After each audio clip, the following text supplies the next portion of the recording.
Repairing the BMS intermittent connection issue on my 1988 4Runner EV conversion. The dreaded BMS alarm. Since the battery management system is a crucial part of an EV,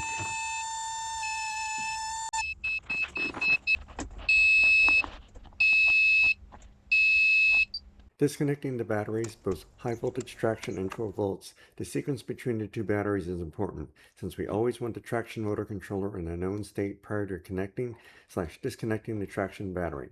Disconnecting the traction battery is accomplished in this case by rotating the traction battery switch. Next will be disconnecting the 12-volt battery. Here is a picture of underneath the dash for reference. I put the BMS modules under the dash since it is dry and there was room.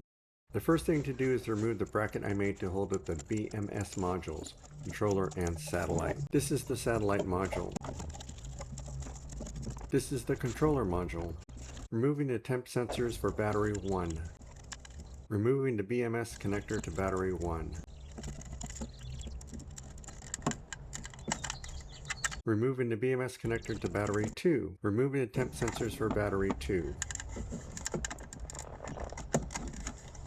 Removing the SPI connection to the BMS satellite module.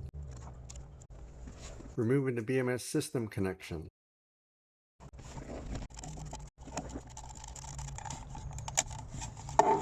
Here's the BMS controller module. Removing the main PCB from the BMS modules. The satellite is very similar to the controller, except it is missing a smaller second board. The photo shows repeated stress on one of the two BMS connectors, causing the solder joints to fail, i.e. intermittent open circuit. However, we'll reflow/reheat all the through-hole connectors, making the solder connections good again.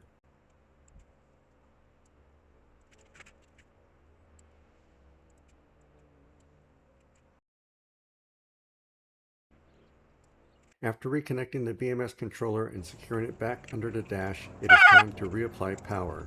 When reapplying power, the 12-volt battery gets powered first and then the traction battery. This ensures that the EV controller is set up properly prior to the traction battery. The moment of truth.